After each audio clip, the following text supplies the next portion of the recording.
The President's comments allayed investor fears of increased government spending ahead of next year's election. Analysts say Gordhan is also expected to widen his deficit forecast for 2013 and 14 to 4.9% of GDP from the 4.6% seen in February. Economist Dawie Ruet has also called for the current tax system to be simplified to make it more streamlined and cost-effective. Now, for more on the midterm budget speech, we're joined from Parliament by SABC business reporter Nompumelelo Siziba, who's standing by with Dennis George from BUSA. Over to you, Nompu. Thanks very much, Elvis. Well, hopefully we'll catch up with Dennis a bit later, but I actually have Raymond Parsons with me. He's Special Policy Advisor at BUSA, Business Unity South Africa. Thanks very much, Professor, for joining us. Good morning. Good morning to you. Now, what's business hoping to hear from the Finance Minister this afternoon?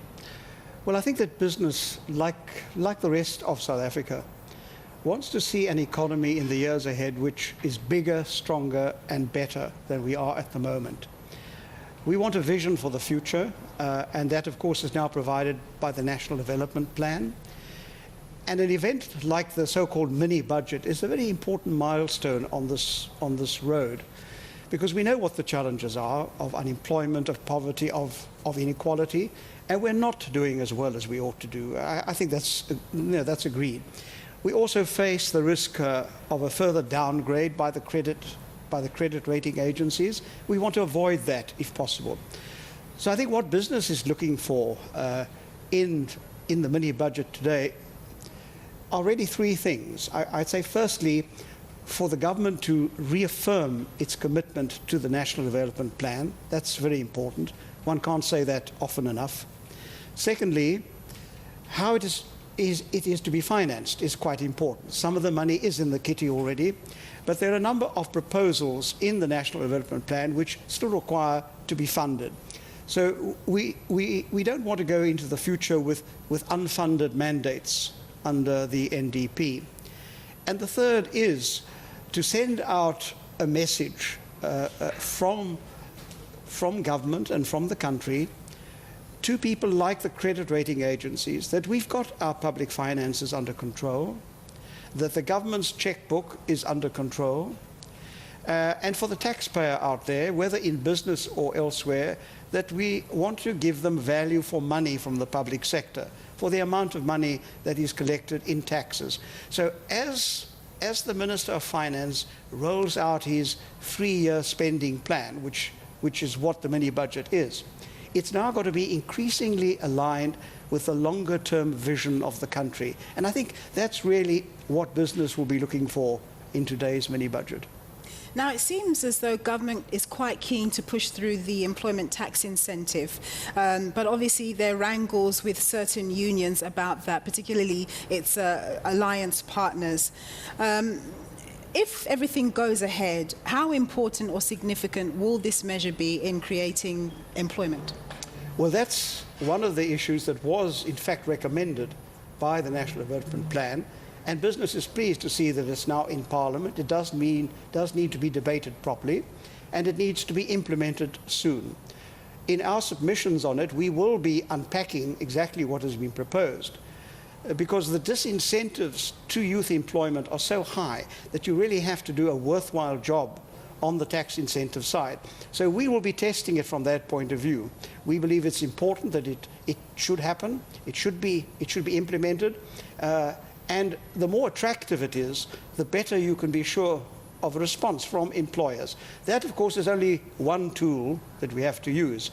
The youth unemployment problem is a huge challenge, and it's part of what the National Development Plan is also saying. We have to get that right if we want to get the future of South Africa right.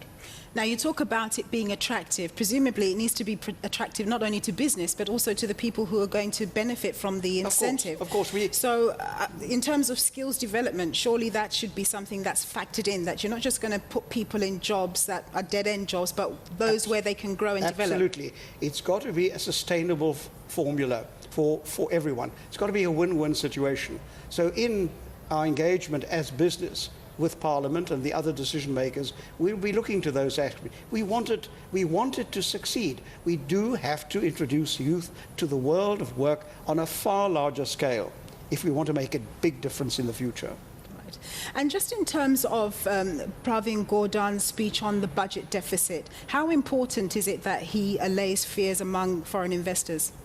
Well, I think that's something that will be looked at very carefully by the credit rating agencies, by foreign investors, that we continue to demonstrate, as he did in his main budget and in the mini budget of last year, that we are consolidating the government's debt over time. It takes time. The most important answer is not purely how well we handle our public finances, but how speedily we can get this economy growing again.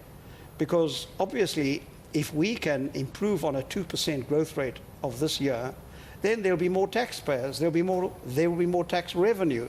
So clearly, in the longer term, we look to an expanding economy and more employment to help generate the tax revenues that government needs in order to render the public services it wants. On the other hand, in the short term, you must be demonstrating that you are living within your means, that you're not running up too much debt.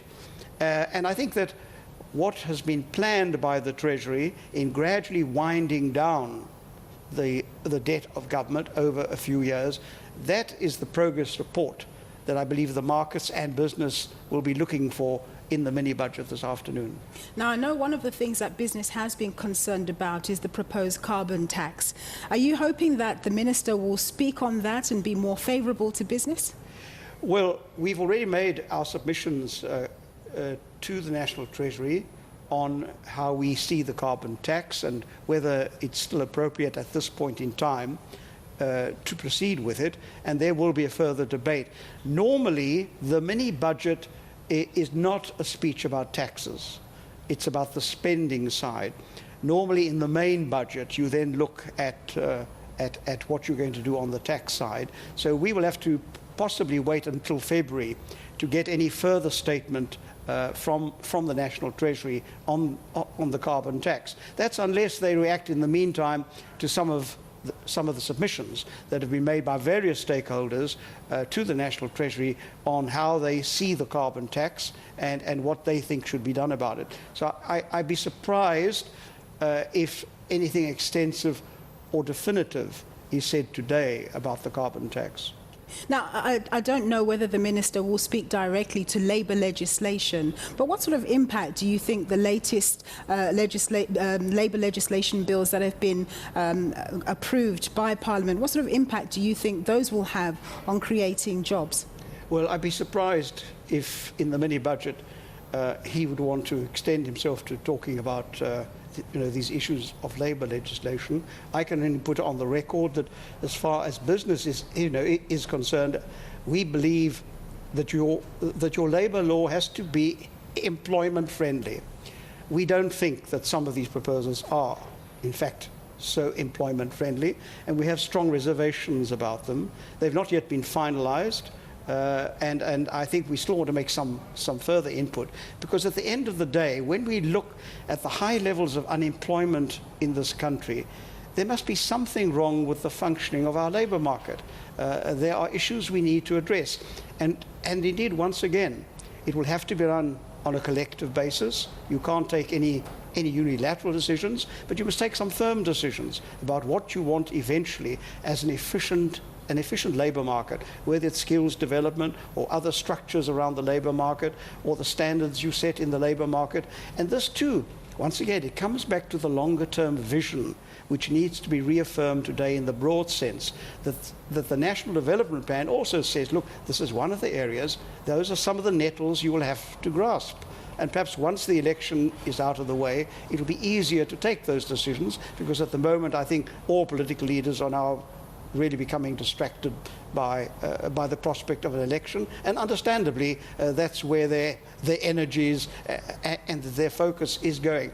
But that doesn't detract that once the election is out of the way, we as a country, not just the government, we as a country must show and demonstrate not only to the population but to those outside South Africa who have an interest in our development, that we are committed to this longer-term vision, and that we will do what is necessary in order to have an economy which is going to be bigger, stronger and better in the next few years. We can talk for another few hours, but we're going to leave it there. Thank you so much for your time. Elvis, that was Raymond Parsons. He's Special Policy Advisor at Business Unity South Africa. It's over. Back to you.